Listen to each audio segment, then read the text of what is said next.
blood. He had to shed his blood. That was the currency that facilitated our establishment. And blood is important because of many reasons. I think I have only 3 in my head now. One is that blood, there is life inside blood. It has the capacity to traffic the original breath that God gave to man. Your life is more than something that you live with. It's a substance of identity before God, and so it makes it valuable. 2, blood is important because blood has vocabulary.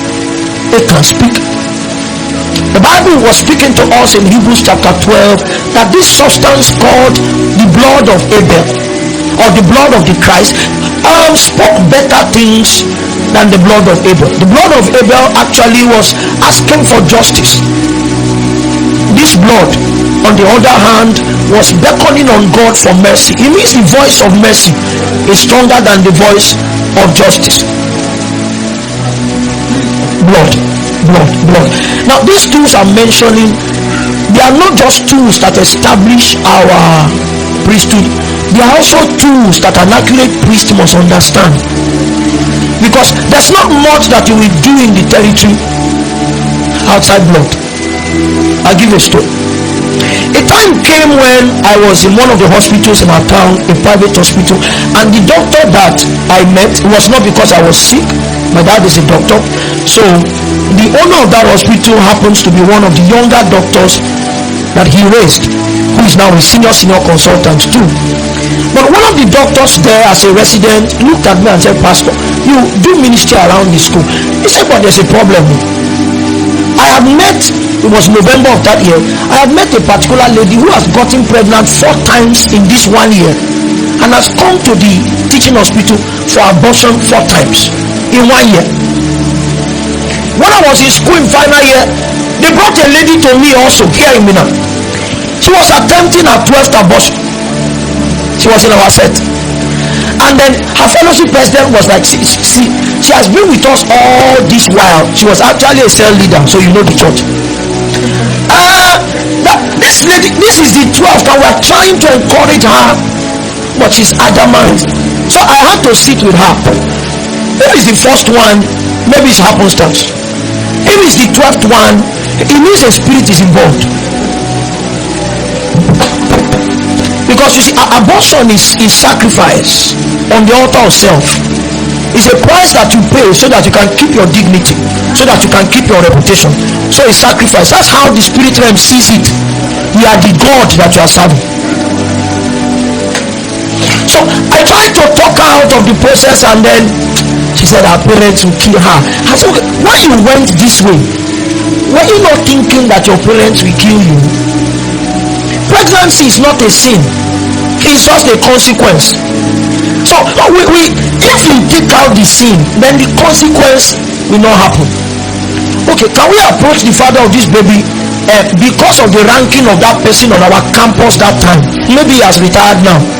I can't mention the role that person occupied, but it was a very senior member of staff, one of our deans, name withheld. So I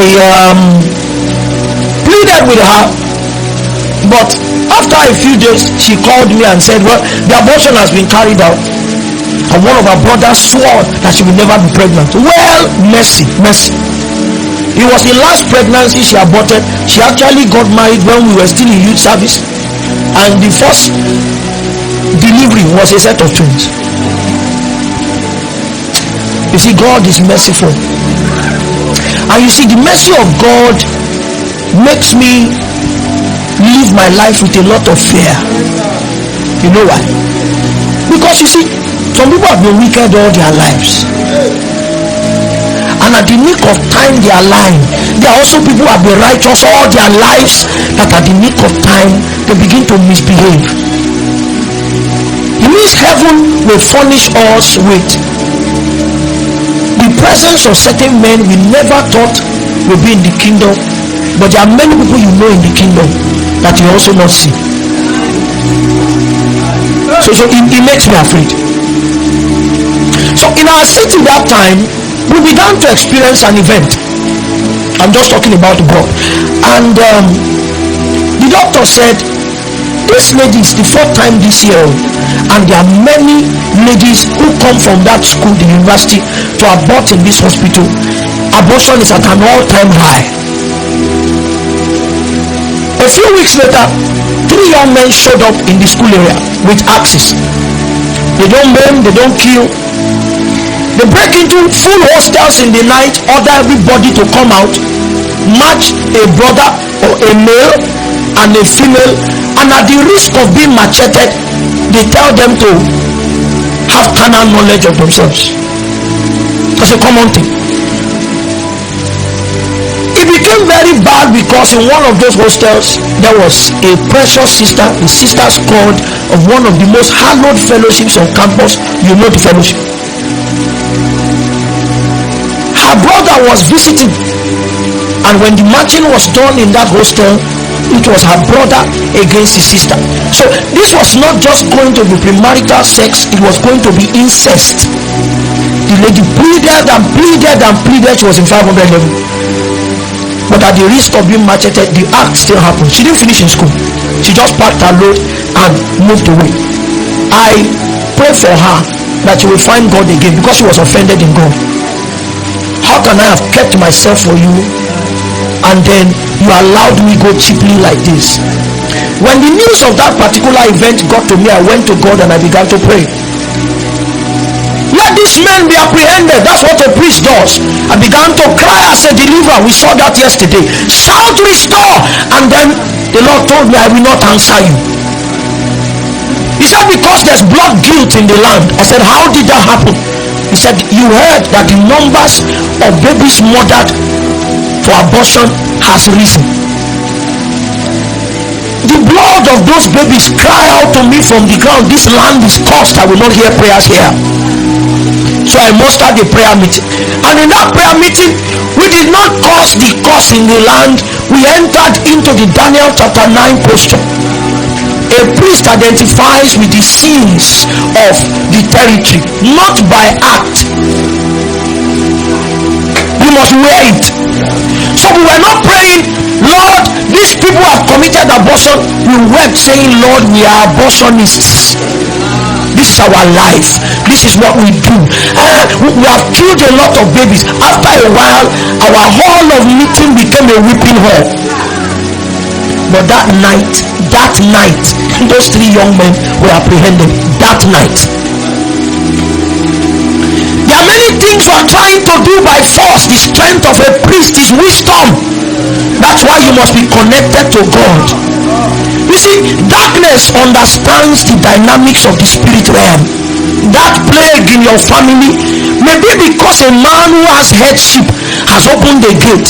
You will need to rise in ranking before you can be trusted with that family.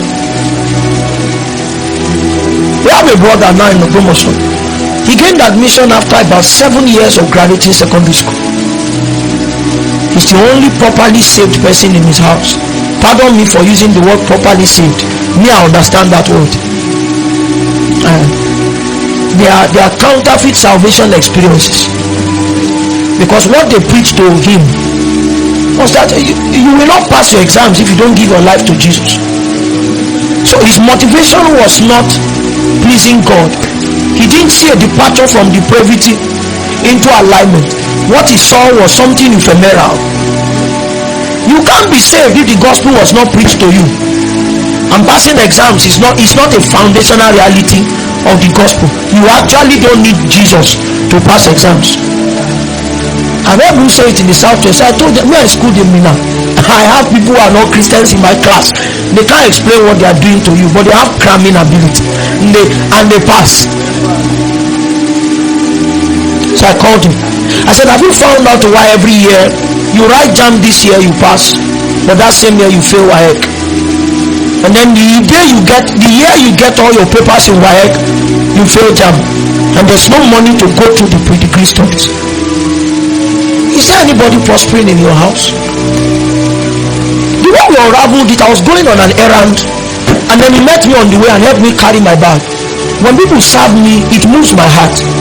So I asked Jesus, how do we help this young man? He said he was sent as a priest to his house, but he's living contrary to his ordination. So I asked him, is there anybody in your house that is experiencing wellness?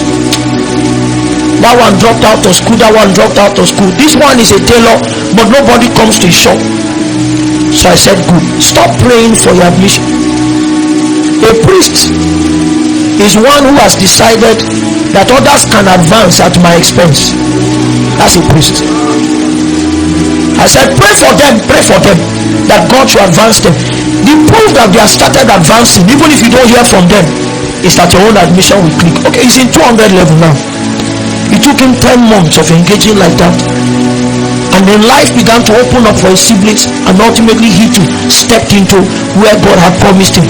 I'm giving these examples because it will be bringing wisdom to some people concerning engagement. Your priesthood was a